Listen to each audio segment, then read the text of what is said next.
Imagine spending like 5 years just completely mastering English grammar. Oh, yeah. That's a huge undertaking. Right. You memorize the rules, you perfect your pronunciation, you finally know how to flawlessly deploy the phrase, hello, how are you? I am doing quite well, thank you. Textbook perfection. Exactly. And then, brimming with confidence, you log on to Instagram or YouTube, and suddenly... You're completely lost. Yes. You feel like you're reading an entirely different language. You see a video of a cat, and the top comment just says, bro, understood the assignment. No cap, I'm dead. Yeah, which is just word soup if you're not used to it. Total word soup. You're left sitting there wondering if you accidentally downloaded a dictionary from another dimension, you know? It's incredibly disorienting for anyone stepping into those digital spaces. I mean, you're looking at familiar English letters and words, but the syntax, the context, and the underlying, like, cultural mechanics, they operate on an entirely different frequency. Yeah, totally different wavelength. Right. If you're only looking at the static textbook version of a language, the modern internet is just going to feel completely alien to you. So for you listening, whether you're trying to decipher a text message from a younger relative, or you just want to understand a viral video without feeling totally out of the loop, well, we're going to fix that. We definitely are. Today's deep dive is pulling from a masterclass source titled English You Need for Instagram and Social Media. Our mission is to decode this modern internet slang, providing some really simple examples for absolute beginners while also, looking under the hood at how this language actually works. Which is fascinating, honestly. Okay, let's unpack this. Why is there such a massive, seemingly unbridgeable gap between the English we learn in a classroom and the English blinking back at us on our screens? It fundamentally comes down to what language actually is versus what we pretend it is, you know? We often treat language as this static set of rules trapped in a grammar book, like it's preserved under glass. Right, like it's a museum exhibit or something. Yeah, exactly. But language is a living, breathing, highly adaptive tool, and the internet operates at an unprecedented speed. So its native dialect adapts instantly to convey incredibly complex social signals, in-group humor, and personal identity. Which changes every day. Literally every day. We're observing the evolution of language in real time, accelerated by algorithms and screen time. You simply can't grasp modern culture if you dismiss the digital dialect as just bad English. That makes total sense. So let's start with the foundational building blocks of that dialect. Before we get into how people talk to each other, we have to look at how they describe their own internal feelings online. The personal modifier. Yeah, I like to think of these as the emotional volume knobs of the internet. The source material highlights a massive one. Lowkey. Yes. Lowkey. Written as a single word, it translates roughly to secretly, or just a little bit. So for a beginner, what's a good example? The classic example is, I low-key love this song. It means you secretly enjoy it, perhaps despite yourself. Or you could say, I'm low-key tired, meaning you're slightly fatigued, but not completely exhausted. I always picture low-key as like a dimmer switch for your feelings.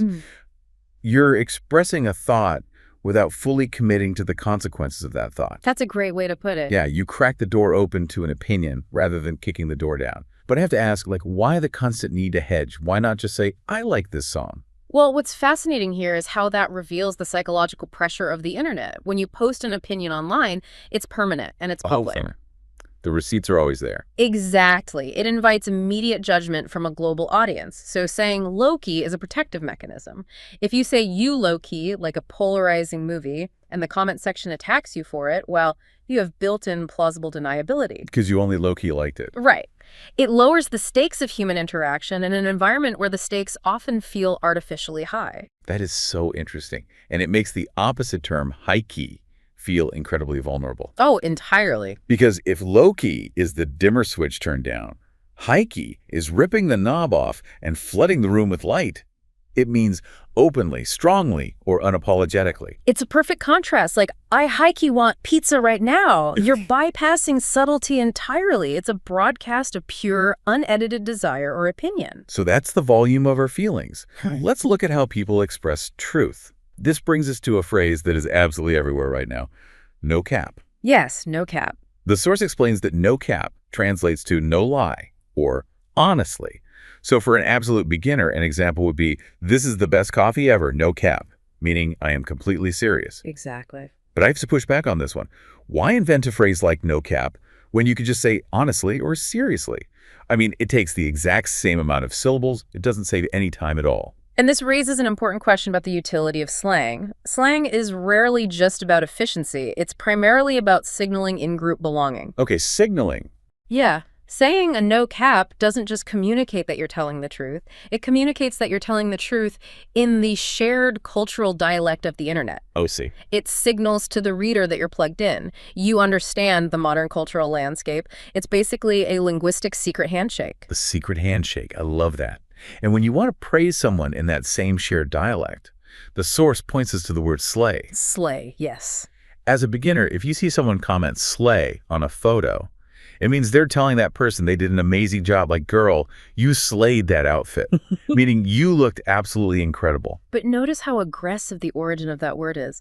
To slay is literally to kill or destroy. Right, it's super violent. But in this digital context, the violence is inverted into the highest form of active praise. You didn't just wear an outfit, you conquered the concept of fashion for the day. You conquered it. Yeah. And the vocabulary for praising yourself is just as physical. Like, if you want to show off online, you flex. If someone says, bro is flexing his new iPhone, they mean he's showing it off to get attention. It takes the physical action of flexing a bicep, to show physical dominance, and applies it to material wealth or social accomplishments. We've basically taken a biological metaphor and turned it into literal internet vocabulary. It perfectly encapsulates the performative nature of social media. And that performative nature brings us right to our next section. We've looked at how individuals measure their own feelings. Let's move out of the individual's head and into the public square. The arena of reactions. Exactly. The comment sections and the direct messages. Because the public square of the internet is where language becomes highly interactive and often highly judgmental. Very judgmental. In the comment section, there seems to be this ultimate binary of internet judgment. Like everything, absolutely everything is either a W or an L. The ultimate scoreboard. Yeah. For beginners, W is simply short for win, meaning something good happened. L is short for loss, describing a bad or embarrassing moment. The source gives very straightforward examples. Getting free food is a W. Right. But forgetting your wallet is an L. But hold on, doesn't reducing the complexity of human life to a binary win or loss just strip away all the actual nuance of our experiences? Well, it strips away all the nuance, yes. And that is exactly the point. Real. Yeah, if we connect this to the bigger picture, the internet loves to gamify reality. It takes the messy, complicated gray areas of everyday life and forces them into a simple, easily digestible sports score. Wow, yeah. Your outfit, your lunch, your career choices, they're constantly being tallied on a global scoreboard. Calling a minor inconvenience an L is a way of distancing yourself from the embarrassment by turning it into a joke for the audience. And the audience is always watching. And when that audience highly approves of something, they get incredibly dramatic about it. They really do. One of the best phrases from the text is, bro understood the assignment. If you're new to this, that phrase means someone executed something perfectly. The script uses the example of, like, incredibly good video editing. That editing is insane. Bro understood the assignment. Right, which frames the entire world as a classroom. Yeah, where we're all just trying to get an A+ from our peers. It implies that there's an unspoken cultural standard, an assignment that everyone is aware of, and when someone exceeds that standard, especially in a funny way, you encounter the ultimate internet exaggeration. I'm dead. That meme is hilarious. I'm dead. I mean, obviously, nobody actually died. Let's hope not. Right. This is the natural evolution of laughing out loud, or LOL. The internet demands escalation. Saying you laughed is no longer potent enough to convey extreme amusement. So you have to die. Exactly. To break through the digital noise, you have to claim that the humor was so overwhelmingly powerful, it literally ended your life. Peak drama. But the comment section can be just as brutally dismissive as it is supportive. If the internet disapproves, you'll likely encounter the phrase, "This ain't it." Ouch. Yeah. For a beginner, this just means something is bad, or to use another piece of slang, cringe, like, that hairstyle ain't it. 4 little words, and your new haircut is entirely invalidated. And the power of "this ain't it" lies in its brevity. It doesn't bother to offer constructive criticism. No, not at all. It doesn't explain why the hairstyle is bad. It just issues a final authoritative verdict and moves on. Which is terrifying, honestly. Well, let's step away from the public comments and slide into private conversations. The direct messages, or DMs. This is a totally different space. It really is. The source material notes a massive shift in how we greet each other. Like, if you rely on your textbook, you type, hello, how are you? But real DM culture just throws the textbook out the window. The reality of the inbox is far more casual and heavily compressed. Formal greetings are replaced by hey with like multiple Y's to indicate warmth, or simply yo or sup. Yeah, and you never reply with I am well. You say, can't complain, or just chillin'. And people rarely just say hello out of the blue anymore. They use content as conversation starters. Right, like reacting to a story. Exactly. Saw your story, lol, or your reel was funny. Now, NGL, when I first looked at an inbox full of TDH and IMO, it looked like absolute alphabet soup to me. Well, let's decode that alphabet soup for the listener, because acronyms are really the engine of private digital communication. Okay, so if you're an absolute beginner, here's your cheat sheet. TBH stands for to be honest, as in TBH, your content is underrated. A classic. IMO is, in my opinion, like IMO, this song is better. NGL, which I just used, means not gonna lie. NGL, this is expensive. And FR stands for real, meaning truthfully, that food looks good for I. Right. So we know what they mean. But why the obsession with acronyms? We have full keyboards on our phones now. It's not like the old days of T9 texting. We have keyboards, but the physical medium has completely changed the rhythm of communication. We went from typing with 10 fingers on a desktop to typing with 2 thumbs while walking down the street. Oh, that's true. The speed of digital communication forces language to compress itself. Acronyms keep the conversational rally going at a rapid-fire pace.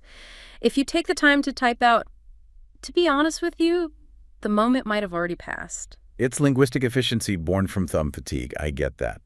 But private messages aren't always a rapid-fire rally. Sometimes the rally just stops. Abruptly. Yeah. The script introduces a term that perfectly captures the modern brutality of digital communication: ghosting. For our beginners, ghosting means suddenly stopping all replies and messages without end warning. Why are you ghosting me? Everything seems fine, and then poof, silence. It's awful. But wait, haven't people always ignored each other? Why do we need a new word for it? People have always ignored each other, yes. But in the past, physical distance naturally explained a lack of communication. Like they're not home to answer the phone. Exactly. Today, we know the other person has their phone. We can see the read receipts. We can see their little green dot showing they're online. Oh, the dreaded green dot. Ghosting describes the unique, very modern psychological pain of being digitally ignored when you know connection is instantaneously possible. The silence is loud. That is a harsh reality to face. Mm-hmm. Okay, well, here's where it gets really interesting. We've covered the direct comments and the private DMs. But the deepest layer of internet slang isn't about specific actions at all. It is entirely abstract. We are entering the realm of the vibe shift. Oh, I love this part. This is where the language becomes highly conceptual. We stop talking about what people are doing and start defining the atmosphere they're projecting. And the heavyweight champion of this category right now is POV, which stands for point of view. If you open Instagram Reels or TikTok, this is inescapable. It's everywhere. The beginner example is a video text overlay that says, POV. You finally finish your assignment at 2 a.m. It usually shows a video of someone looking exhausted but relieved. What's happening mechanically here is fascinating. It's a forced empathy machine. A forced empathy machine. Yeah. By labeling it point of view, the creator is commanding you to step inside their subjective experience. It's a first-person camera angle applied to an emotional state. It hacks your empathy. I totally see that. Then we have a phrase used to describe the specific vibe of a person or place.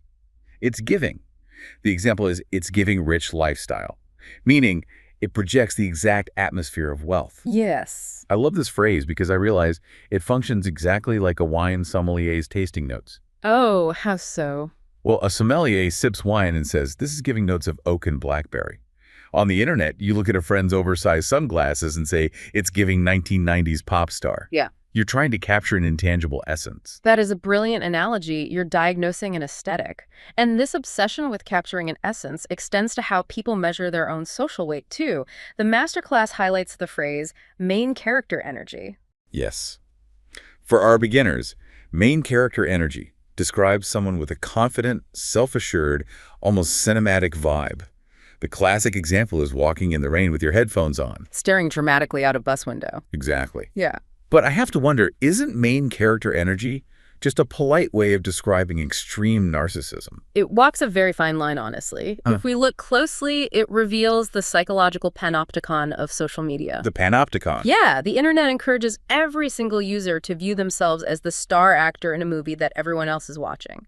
Having main character energy means you are deliberately curating your actions, knowing there is an audience. It's self-confidence, but it's a highly produced form of self-confidence. A produced confidence. And a word closely tied to that cinematic presence is aura.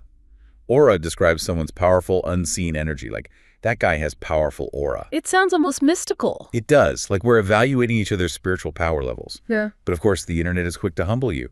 If your aura is lacking, you might be hit with one of the most devastating words online. Mid. Oh, mid. Which simply means average or unimpressive. Like, the movie was mid.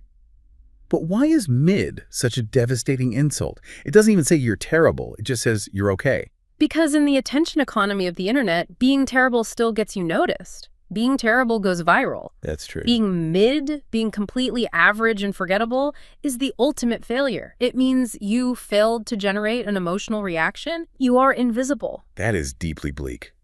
And if you believe you have main character energy, but the rest of the world thinks you're mid, you might be suffering from our next word, Delulu. Delulu. For the absolute beginner, Delulu is a playful, shortened version of the word delusional. Like, I'm Delulu enough to believe I'll become rich overnight. But notice how it's used, though. It's almost always self-aware. People call themselves Delulu. It's a coping mechanism. The world is overwhelming, so people consciously lean into a slightly delusional fantasy because it provides comfort. Ah, I see. But when that fantasy detaches you completely from reality, the internet steps in with a prescribed remedy, the ultimate reality check. Touch grass. A very necessary phrase. It's a command to log off, go outside, and live real life. Yeah. The source gives a perfect scenario. You've been gaming for 15 hours. Touch grass. It's a striking piece of slang because it represents the internet policing its own extreme usage. It acknowledges the physical toll of digital obsession. Put the controller down, step away from the glowing rectangle, and go physically ground yourself in the actual earth. Okay, so we've explored how everyday users measure their feelings, judge each other, and project their vibes. But to truly understand the English of social media, we can't just look at the users. We have to look at the architecture of the internet itself. Right. We need to shift our focus to the people who profit from this language. So we're moving away from personal expression and into the business speak of the digital age. Exactly. For a beginner, if you want to understand who is driving these cultural conversations, you need to know the term content creator. A content creator is simply the person making the media you consume. She's a fashion content creator. They make the videos, write the posts, design the memes. Yeah, and their ultimate goal is usually to get you to buy something or visit their platform. Which brings us to the phrase, link in bio. Which is really just a structural workaround. On platforms like Instagram, you can't place a clickable hyperlink in the caption of a standard photo. So creators place their primary link on their main profile page, their bio. So you'll hear, new course available, link in bio. It's the digital equivalent of a billboard directing you to the nearest exit. That's exactly what it is. Another business term woven into everyday posts is collab, short for collaboration. We're doing a collab next week. Two creators join forces to cross-pollinate their audiences. Now, what are all these creators actually chasing? They're chasing the machine. They want experience going viral. Going viral, meaning achieving massive, rapid, exponential attention online. A piece of content spreads from person to person like a biological virus. To go viral, you need engagement. For our beginners, engagement refers to the measurable interactions on a piece of content. The likes, the comments, the shares, the saves. This post has crazy engagement. The currency of the internet. Yes. In all of this, the virality, the engagement, your entire digital reach is controlled by the invisible boss of the internet, the algorithm. The algorithm is the underlying automated mathematical system that platforms use to decide which content to show to which users. You hear people say, the algorithm is weird today, or the algorithm is punishing me. Creators talk about the algorithm the way ancient farmers talked about the weather gods. It's so true. It's an unseen force that dictates their entire livelihood. And if the algorithm decides a certain slang word is inappropriate, it suppresses the video. So creators invent new slang to bypass the algorithm. And this is the most profound takeaway of all, I think. If we step back and look at this vocabulary engagement, algorithms, virality, creators, we realize that highly technical corporate marketing terminology has completely invaded everyday conversational English. It really has. Teenagers will sit in a coffee shop and analyze the engagement metrics of a video they posted of their dog. It is wild. We are talking about our personal social interactions using the language of corporate executives in a boardroom. We've gamified and commercialized our own social lives. We absolutely have. So what does this all mean for you listening? Well, it means that to speak confidently today, you can't just rely on the textbook. You have to engage with the language people actually use in the wild. You really do. Next time you open an app, I want you to change your habits. Don't just mindlessly scroll. Actively observe. Read the comments. Notice how the creators speak to the camera. As the masterclass points out, immersion is the fastest way to naturally improve your modern English. Because language is absorbed through context, not just memorization. You have to swim in the water to understand the currents. And our source material left us with a fantastic challenge, which I am passing directly to you. Your challenge today. Try to use one new slang word from this deep dive in a sentence. Try it out in the real world. I love this. Text a friend and say, "Getting a good parking spot today was a huge W," or "Look, you need a nap." Test the waters. See how it feels to use the dialect. But exploring all of this rapid evolution leaves us with a rather provocative question to consider. Oh. Well, we began this entire deep dive by contrasting the rigid rules of textbook English with the messy, fast-paced reality of internet slang. We know the digital world is increasingly becoming the primary arena for human interaction.